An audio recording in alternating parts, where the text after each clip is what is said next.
बिस्मिल्लाहिर्रहमानिर्रहीम। नाज़रीन कराम, अस्सलामु अलैकुम। डॉक्टर ज़ियाउल हक़ शम्सी आपसे मुखातिब है। आज ईद मिलादुन्नबी के जो खुसूसी प्रोग्राम हम पेश कर रहे हैं उसकी चौथी नशिस्त है। तीसरी नशिस्त में हमने ये पढ़ा था कि हुजूर पाक सल्लल्लाहु अलैहि वसल्लम को मक्का में जिन मज़ालिम का सामना था उसके बाद उनको हुक्म हुआ कि वो हिजरत करके मदीना चले जाएं, और उन्होंने इरादा कर लिया कि वो मदीना के लिए रवाना हो रहे हैं। याद रहे कि ये किताब है फ़रास अब्दुल ख़तीब और इसका नाम है लॉस्ट इस्लामिक हिस्ट्री, जिसका आसान उर्दू तर्जुमा आप सबको आसानी से पेश कर रहा हूँ ताकि आप इसे आसानी से समझ सकें और ख़ासकर हमारे बच्चे इस तारीख़ को समझ सकें। शुक्रिया।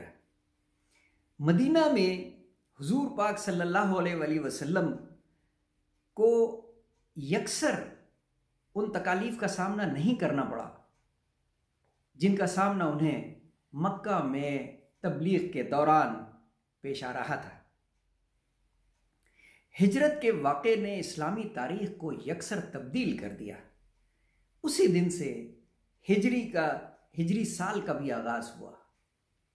नाज़रीन कराम, चूँकि ज़िक्र हुजूर अक़दस का है इसलिए सबसे पहले दुरूद शरीफ पेश करें। बिस्मिल्लाहिर्रहमानिर्रहीम। अल्लाहुम्मा सल्लि अला मुहम्मद व अला आलि मुहम्मद कमा सल्लैता अला इब्राहीम व अला आलि इब्राहीम इन्नका हमीदुम मजीद। अल्लाहुम्मा बारिक अला मुहम्मद व अला आलि मुहम्मद कमा बारकता अला इब्राहीम व अला आलि इब्राहीम इन्नका हमीदुम मजीद। सदक़ल्लाहुल अज़ीम।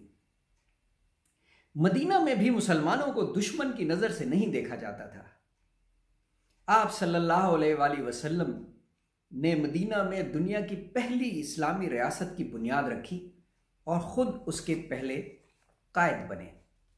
आप सल्लल्लाहु अलैहि वसल्लम की क़यादत में आइंदा 10 सालों में मदीना की रियासत ने मिसाली कामयाबियाँ हासिल की, जिसने पूरे आलम इस्लाम की सियासत, मईशत और माशरे को यकसर तब्दील कर दिया और हमेशा के लिए तब्दील कर दिया।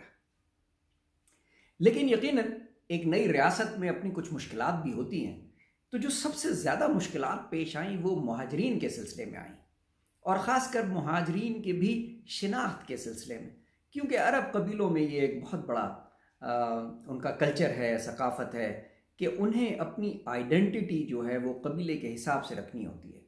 लेकिन अल्लाह के हुजूर ने इस मसले को इतनी आसानी से हल किया कि मुसलमान एक नई कौम है और सब भाई भाई हैं। आपने इस्लामी उम्मा का तसव्वुर पेश किया और मुसलमानों में इत्तेहाद की तलकीन की। मोहम्मद सल्लल्लाहु अलैहि वसल्लम के नए सियासी और माशरती निज़ाम को एक बाकायदा दस्तूर की सूरत में तहरीर किया गया। दस्तूर के मुताबिक आप सल्लल्लाहु अलैहि वसल्लम की क़यादत में मदीना एक इस्लामिक रियासत होगी और इस्लामी क़वानीन के तहत काम करेगी। आप सल्लल्लाहु अलैहि वसल्लम पे वही का नुज़ूल का जो सिलसिला मक्का में शुरू हुआ था, मदीना में भी जारी रहा। अलबत्ता मदनी सूरतें तवील होती थीं और इनमें तरीक़ा इबादत, लगान का कानून, जायदाद का बंटवारा और गैर मुसलमानों से रिश्ते के बारे में आगाही के लिए हिदायत आती रहती थीं। आप सल्लल्लाहु अलैहि वसल्लम फिर इन आयात की तशरीह करते थे और ज़रूरी अहकामात जारी करते थे। आप सल्लल्लाहु अलैहि वसल्लम की इन हिदायत को और इन कही हुई बातों को हदीस कहा जाता है, जो कुरान पाक के बाद सबसे अहम डॉक्यूमेंट है। अब बात करेंगे मार्का आराई की, क्योंकि शुरू में तो मुसलमानों को इजाज़त ही नहीं थी कि वो जंग करें, लेकिन जब ज़रूरी हो गया तो वही नाजिल हुई सूरह अल हज में। 22वीं सूरह है। इसकी 39वीं और 40वीं आयात में कहा गया कि इजाज़त अता हुई उन्हें जिनसे काफिर लड़ते हैं, इस बिना पर कि उन पर जुल्म हुआ, और बेशक अल्लाह उनकी मदद करने पर ज़रूर कादिर है। वो जो अपने घरों से नाहक निकाले गए सिर्फ इतनी बात पर कि उन्होंने कहा कि हमारा रब अल्लाह है। सदक़ल्लाहुल अज़ीम। इन आयात के बाद मुसलमान बेचैन हो गए जिहाद के लिए और उन्होंने उसकी तैयारी शुरू कर दी। और सन 624 ईस्वी में मुसलमानों को मौका मिला जब सिर्फ 300 मुसलमानों की एक जमात ने कुरैश के एक काफिले को पकड़ने की कोशिश की, लेकिन वो उसे ना पकड़ सके। अलबत्ता उनकी मुठभेड़ हो गई एक बड़े लश्कर से जो तकरीबन 1000 मुजाहिदीन पे था, जो कुरैश के थे। मैं उन्हें मुजाहिदीन गलती से कह गया, जंगजू जो कुरैश के थे। मुजाहिदीन तो सिर्फ 313 ही थे। और बदर के मुकाम पे इनका टाकरा हुआ और मुसलमानों की फ़ौज की कमांड उस वक्त थी आपके मामू हज़रत हमज़ा रज़ियल्लाहु तआला अन्हु के पास, जो बड़ी बेजिगरी से लड़े और मुसलमानों ने कुरैश को शिकस्त फाश दी और बहुत सारे कुरैश को जंगी कैदी भी बना लिया। ये एक बहुत ही यादगार मार्का था और इससे मुसलमान एक मजबूत सियासी और फौजी क़ुव्वत के तौर पे उभर के सामने आए।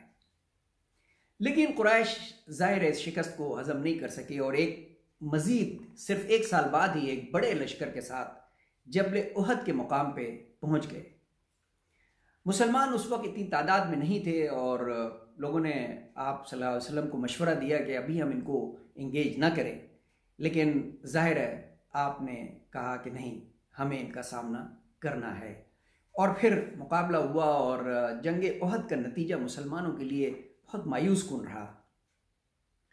और जो खालिद बिन वलीद जो कि कमांडर थे कुरैश की फ़ौज के, उन्होंने नहायत शानदार हिकमत अमली से मुसलमानों की इस छोटी सी फ़ौज को शिकस्त दी और इसमें हज़रत हमज़ा शहीद हुए।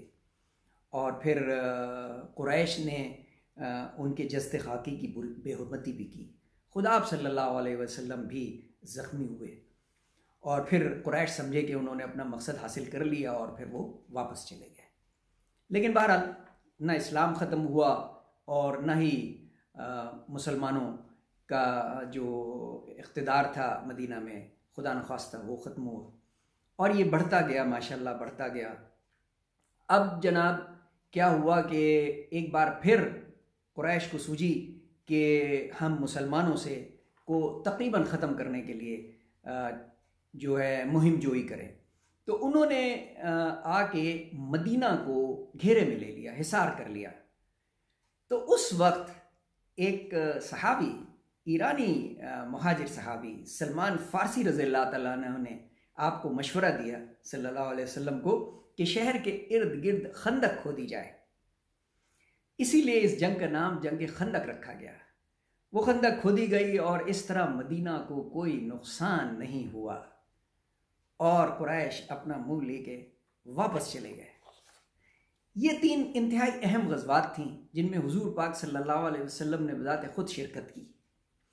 नाज़रीन कराम, इंशाअल्लाह अपनी आइंदा नशिस्त में फ़तह मक्का की बात करेंगे। अपना बहुत ख्याल रखिएगा। अल्लाह हाफ़िज़।